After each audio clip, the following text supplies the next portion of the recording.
पिछले 3 सालों से एक पति पत्नी के बीच तलाक का केस चल रहा था। हर पेशी पर बहस होती, आरोप लगते, गवाहियां दी जाती, लेकिन आज का दिन सबसे अहम था। आज कोर्ट में इस रिश्ते का आखिरी फैसला होना था। सुबह दोनों अपने अपने परिवार और वकीलों के साथ कोर्ट पहुंचे। दोनों वकील भी पूरी तैयारी के साथ आए थे। कैसे सवाल पूछने हैं, क्या दलीलें देनी है, सब तय था। बस कुछ घंटों की बात थी और फिर फैसला उनके सामने आ जाता। लेकिन तभी एक अजीब बात हुई। लंच ब्रेक के बाद जब कोर्ट की कार्यवाही शुरू होने वाली थी, तब पता चला कि पति पत्नी दोनों अचानक गायब हो गए हैं। कोई नहीं जानता वे कहां चले गए।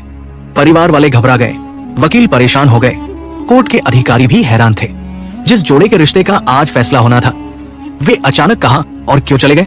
आखिर ऐसा क्या हुआ कि उन्होंने अपने ही केस के फैसले से पहले ही गायब होने का फैसला कर लिया? क्या ये किसी नई कहानी की शुरुआत थी या कोई पुराना राज जो आज खुलने वाला था?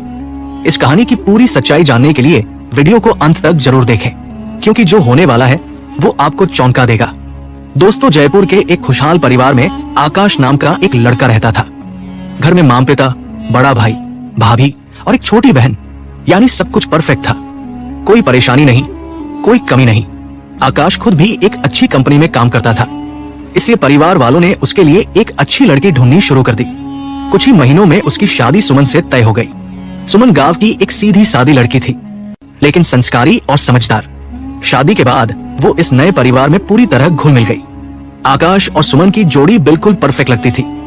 सुमन घर का हर काम संभालती, परिवार का ख्याल रखती और आकाश भी उसकी हर छोटी बड़ी खुशी का ध्यान रखता। समय बीता और फिर उनकी जिंदगी में एक नन्ही परी आई, एक प्यारी सी बेटी। पूरा घर खुशियों से भर गया। अब तो मानो उनकी दुनिया और भी खूबसूरत हो गई थी। शादी के 6 साल बीत चुके थे और अब वे अपने दूसरे बच्चे की भी प्लानिंग कर रहे थे। लेकिन एक दिन अचानक सब कुछ बदल गया। एक मामूली सी कहासुनी जो शायद कुछ ही मिनटों में खत्म हो सकती थी, वो इतनी बड़ी बन गई कि इस रिश्ते को ही निगलने लगी। उस दिन किसी बात पर आकाश और सुमन के बीच बहस हो गई।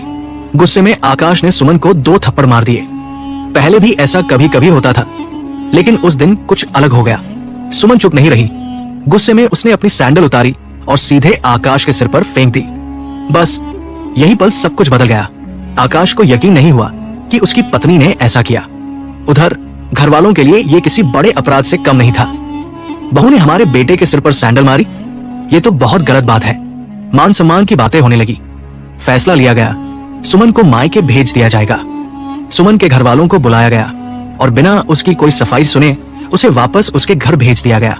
अब आकाश अपने घर में था और सुमन अपने मायके में। लेकिन ये लड़ाई सिर्फ इन दोनों तक सीमित नहीं रही। अब दोनों के घर वाले इस आग में घी डालने लगे। आकाश के घर वाले कहते, ये लड़की कभी अपने पति का सम्मान नहीं कर सकती। तो सुमन के घर वाले कहते, पहले तुम्हारे बेटे ने हाथ उठाया, अब ये तो सहन नहीं होगा। धीरे धीरे ये बातें पंचायत तक पहुंची, लेकिन कोई हल नहीं निकला। बात बढ़ती गई और आखिरकार मामला कोर्ट तक जा पहुंचा। अब मामला सिर्फ एक झगड़े का नहीं था, बल्कि दहेज, मान सम्मान और रिश्तों की कशमकश में बदल चुका था। आकाश और सुमन, जो कभी एक दूसरे के बिना अधूरे थे, अब एक दूसरे के खिलाफ गवाहियां दे रहे थे। समय बीतता गया, तारीखें लगती रहीं और 3 साल कब गुजर गए पता ही नहीं चला। कोर्ट के हर पेशी में दोनों आमने सामने खड़े होते, लेकिन बोलते नहीं। आंखों में बहुत कुछ होता, पर लफ्ज खामोश रहते। अब इस लड़ाई का अंतिम फैसला आने वाला था। घर वाले खुश थे कि अब सब कुछ खत्म हो जाएगा।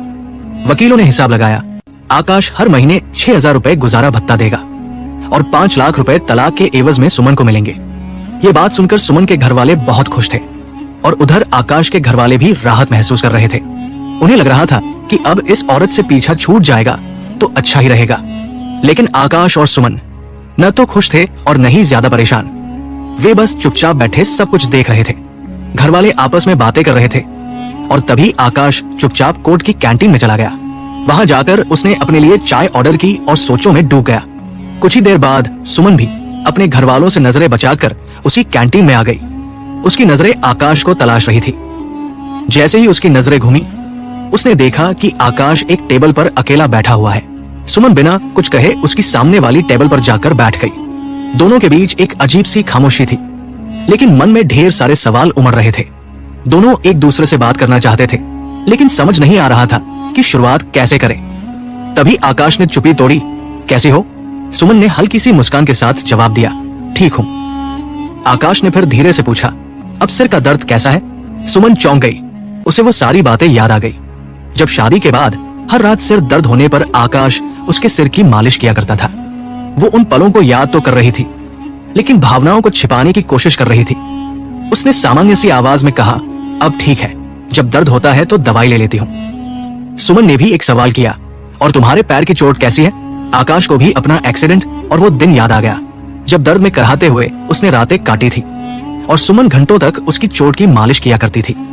वो हल्का सा मुस्कुराया और कहा, अब ठीक है, कभी कभी दर्द उठता है तो खुद ही मालिश कर लेता हूँ। बातें छोटी थी, लेकिन उनके भीतर बहुत कुछ छुपा था।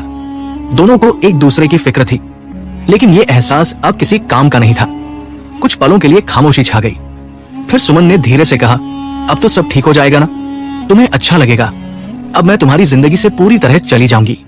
आकाश के चेहरे पर हल्की पीड़ा उभर आई। उसने गहरी सांस ली और कहा, तुम्हें भी तो अच्छा लगेगा। अब तुम चरित्रहीन कहलाने से बच जाओगी। सुमन की आंखें भर आई। वो चुप रही, लेकिन उसकी आंखों में वो सारे दर्द दिखाई दे रहे थे जो इन 3 सालों में उसने झेले थे। आकाश की आवाज में भी हल्का कंपन था। और हाँ, तुमने भी तो मुझ पर दहेज मांगने का इल्जाम लगाया था, जबकि मैंने कभी कुछ नहीं मांगा। सुमन ने आंसुओं को रोकने की कोशिश की, लेकिन एक बूंद उसकी आंखों से टपक ही गई। आकाश ने झट से अपना रुमाल निकाला और उसकी तरफ बढ़ा दिया। सुमन ने बिना कुछ कहे रुमाल लिया और अपनी आंखें पोंछ ली। तभी वेटर उसकी चाय लेकर आ गया। सुमन ने कप उठाने के लिए हाथ बढ़ाया, लेकिन अचानक कप हिल गया और गर्म चाय उसके हाथ पर गिर गई। उफ! उसके मुंह से हल्की चीख निकली। आश्चर्य की बात यह थी कि ठीक उसी पल आकाश के मुंह से भी वही उफ निकला, जैसे दर्द उसे भी महसूस हो रहा हो। सुमन चौंक गई। उसने आकाश की तरफ देखा। वो तुरंत उठकर उसके पास आ गया और पूछा, जला तो नहीं? सुमन कुछ नहीं कह पाई, बस उसकी आंखों में देखती रही। वो समझ गई थी कि आकाश अब भी उसकी फिक्र करता है। थोड़ी देर की चुप्पी के बाद सुमन ने एक गंभीर सवाल किया, अब मुझे 5 लाख दोगे, जैसा कि वकील साहब ने कहा? आकाश ने सिर हिलाया। हाँ, लेकिन 5 लाख की जगह मैं तुम्हें वो घर दूंगा जो हमने शहर में खरीदा था। अब वो तुम्हारा होगा। सुमन चौंक गई, लेकिन उस घर की कीमत तो कम से कम 20 लाख होगी। फिर तुम मुझे वो क्यों देना चाहते हो? आकाश ने उसकी आंखों में देखा और कहा, क्योंकि बेटी तुम्हारे पास रहेगी और उसके खर्चे बहुत होंगे। कम से कम इस घर से तुम्हें किराए की आमदनी होगी, जिससे तुम्हारा और उसकी जिंदगी ठीक से चल सके। इसके अलावा मैं हर महीने तुम्हें 6,000 रुपए भी देता रहूंगा। सुमन हक्की बक्की रह गई। आकाश अब भी उसकी और उनकी बेटी की फिक्र कर रहा था। वो एक शब्द भी नहीं कह पाई। कुछ पल बाद उसने हिम्मत जुटाई और हल्की आवाज में कहा, अगर तुम अब भी मेरी इतनी परवाह करते हो तो फिर तलाक क्यों? आकाश ने उसकी आंखों में देखा और वो दर्द, वो अफसोस, वो टूटा हुआ प्यार, सब कुछ दोनों की आंखों में साफ झलक रहा था। असलियत में उनके तलाक की असली वजह थी घर वालों की मान मर्यादा और उनकी वो सोच कि हमारी बेटी के साथ ऐसा कैसे हो सकता है, हमारे दामाद ने ऐसा किया ही कैसे। इसी झूठे सम्मान के चलते आकाश और सुमन की शादी टूट रही थी। दोनों इस सच्चाई को समझ चुके थे, लेकिन हालात ऐसे बन चुके थे कि अब लंच के बाद कोर्ट में उनके केस की सुनवाई होनी थी। जैसे ही सुनवाई पूरी होती, उनका तलाक फाइनल हो जाता। ये सोचकर दोनों का दिल तेजी से धड़कने लगता। सुनवाई से पहले दोनों कोर्ट की कैंटीन में बैठे थे, चुपचाप, बिना कुछ बोले, लेकिन उनकी आंखें सब बयां कर रही थी। उन 3 सालों का दर्द, अकेलेपन की तकलीफ और एक दूसरे के बिना अधूरी जिंदगी। कुछ देर बाद आकाश ने धीरे से सुमन का हाथ पकड़ लिया। सुमन ने विरोध नहीं किया। शायद दोनों ने ही तय कर लिया था कि वो अब घर वालों की वजह से अपने रिश्ते को खत्म नहीं करेंगे। अचानक, बिना कुछ कहे, बिना किसी को बताए, दोनों कैंटीन से उठे और वहां से निकल गए। लंच के बाद जब सुनवाई शुरू होने वाली थी, तो दोनों के परिवार वाले और वकील इधर उधर उन्हें ढूंढने लगे। कोर्ट में उनका नाम पुकारा गया, लेकिन दोनों नदारद थे। उनके मोबाइल भी स्विच ऑफ आ रहे थे। घर वाले घबरा गए, वकील परेशान हो गए। हारकर अगली तारीख ले ली गई। शाम होते होते आकाश ने अपने घर वालों को फोन किया। उसकी आवाज में ठहराव था, लेकिन उसके हर शब्द में हिम्मत झलक रही थी। उसने कहा, मैं तलाक नहीं दूंगा।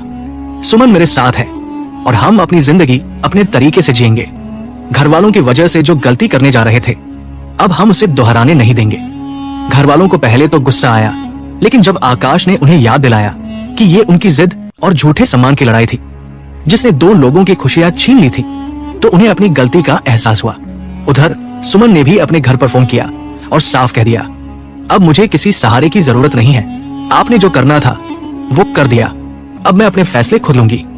जो लोग 3 साल से कोर्ट में लड़ रहे थे आज फिर से एक हो चुके थे। उन्हें एहसास हो गया था कि असली प्यार वही होता है जो हर हाल में साथ रहे, न कि किसी की जिद की भेंट चढ़ जाए। कुछ ही दिनों में दोनों के परिवारों ने भी अपनी गलती मान ली। सुमन के घर वाले उसे लेने आए, लेकिन इस बार सिर झुकाकर माफी मांगने के लिए। उन्होंने आकाश से हाथ जोड़कर कहा, बेटा हमसे बहुत बड़ी गलती हो गई, हमें माफ कर दो। आकाश ने बिना किसी शिकवे के उन्हें गले लगा लिया। धीरे धीरे रिश्तों की कड़वाहट खत्म हो गई। दीपावली आने वाली थी तो घर वालों ने आकाश और सुमन को वापस बुलाने की सोची। जब वे उन्हें लेने गए तो आकाश और सुमन ने भी बिना झिझक उनके साथ लौटने का फैसला कर लिया। अब सब कुछ बदल चुका था। जो 3 साल बर्बाद हो गए थे उनकी भरपाई दोनों ने साथ रहकर करनी शुरू कर दी। उन्होंने एक दूसरे से वादा किया कि अब चाहे जो भी हो हमारे झगड़े कभी घर वालों तक नहीं पहुंचेंगे। उधर घर वालों ने भी तय कर लिया कि वो अब कभी उनके रिश्ते में दखल नहीं देंगे। समय बीतता गया और फिर उनकी जिंदगी में एक नई खुशखबरी आई। सुमन मां बनने वाली थी। जब उनके बच्चे का जन्म हुआ तो हर कोई खुशी से झूम उठा। आकाश अपने काम में जुट गया और सुमन अपने परिवार की देखभाल में। सास ससुर का मान सम्मान बढ़ गया और जो घर कभी बिखरने वाला था वहां अब खुशियां लौट आई थी।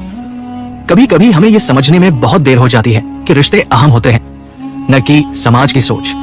आज आकाश और सुमन की कहानी उन सभी के लिए सबक है जो घर वालों के दबाव में अपने प्यार और रिश्तों की कुर्बानी देने के लिए मजबूर हो जाते हैं, क्योंकि सच्चा प्यार वही है जो हर मुश्किल के बावजूद साथ खड़ा रहे। इस कहानी के बारे में आपके क्या विचार है? कमेंट करके जरूर बताएं और कहानी पसंद आई है तो वीडियो को लाइक करें। और हम मिलते हैं फिर से ऐसी ही भावनात्मक, प्रेरणादायक और दिल को छूने वाली सच्ची कहानी के साथ। जय हिंद, जय भारत।